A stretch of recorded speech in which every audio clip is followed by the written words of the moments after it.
Nothing is more frustrating than when you spend all this time and you don't get the sale.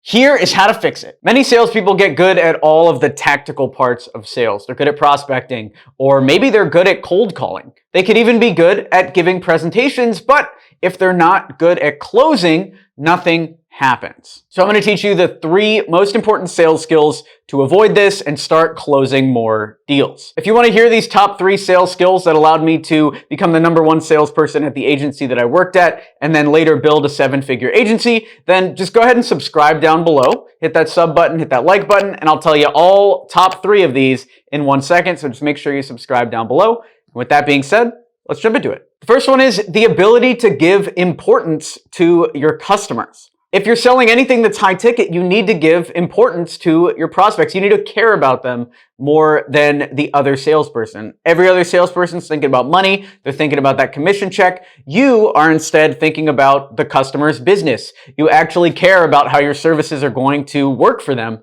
And that'll come through on your sales calls. This also comes back to price justification. If you're selling something at a higher price than your competitors, then you need to justify that with case studies, you need to justify that with skills, but really the main way to justify that is through confidence that your service is the one that is going to finally change their business. And that confidence comes from within. You also need to care about their results. So many agency salespeople out there think they care about results, but if their agency is underperforming, would they quit their job in order to find a better agency? A lot of them would not. So you need to care more about their business. When I worked at the other agency, I used to get in trouble because I would recommend other agencies that weren't us. And our boss used to get so mad, but what I would tell them was, we need to improve our quality.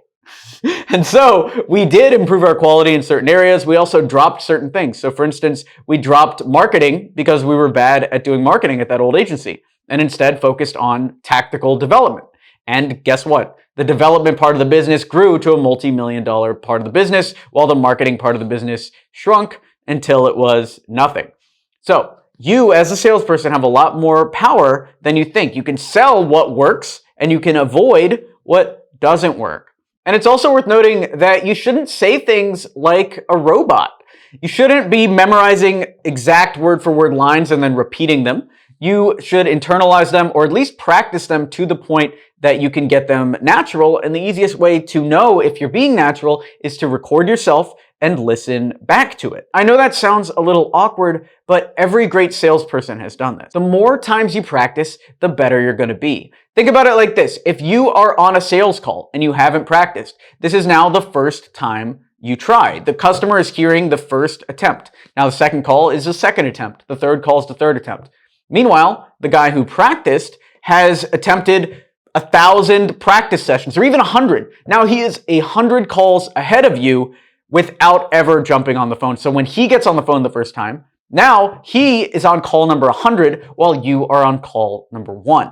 That's the value of practice. If you want our entire sales development rep training, then check out SalesmanX. We have everything that I needed to become the top salesperson at my company and the exact sales training that we use to increase our sales at X27. And with our client companies, we've generated tens of millions of dollars with the sales training. So check out SalesmanX.com. The next one is the ability to uncover challenges and discover your prospects' pain points. A lot of salespeople go in with the script and they read the script exactly, but what you don't understand is a lot of the scripts you get are just written by the founders of the company or maybe a sales trainer that came in years ago. They're not ideal. The best way to sell is to discover the pain points of the customer by asking legitimate questions. One of your problems might be that you know how to sell, but you're selling the wrong thing. And the reason why you're selling the wrong thing or selling the right thing in the wrong way is because you're not asking the right questions to the prospects on the call. Most salesmen talk too much. They don't know how to ask questions. And the solution for this is product knowledge. When I was a salesperson at that agency, we were selling web design and development services. So I took a JavaScript crash course over a couple weeks.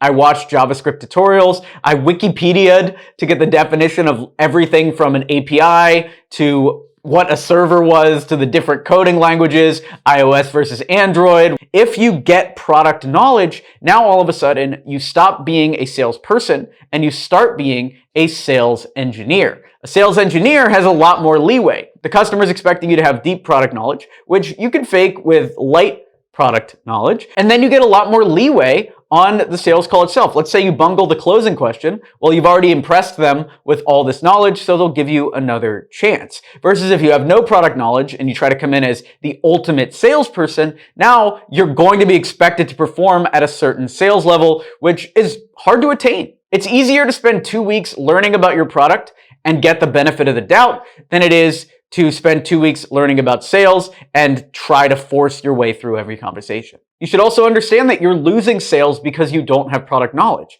If you don't understand everything that your agency offers and the way that they offer it, then you're not going to be able to properly diagnose your client's problems. So you're not going to be selling the right thing and your close rate will go down. The next thing is your ability to handle objections. Even the greatest salesperson in the world is going to handle client objections. This is when a client has questions. Maybe it's about your budget or your pricing or your background. And the main thing I recommend here is understand that these questions are going to pop up.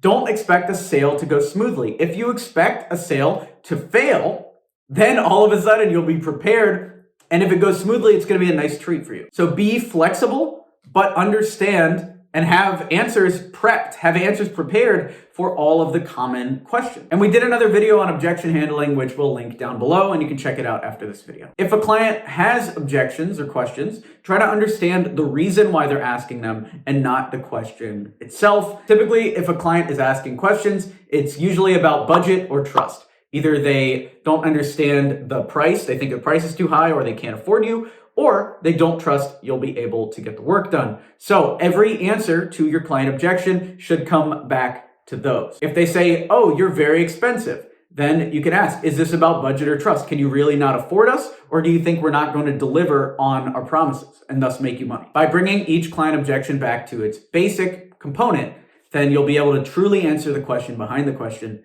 and increase your close rate. If you want to learn the art of sales and closing in depth, join SalesmanX, which you can join at salesmanx.com. Thanks for watching the video. Be sure to smash that like button to encourage this type of content. Subscribe for more videos like this, and I'll talk to you soon. Thanks for watching. I'm Alex Berman.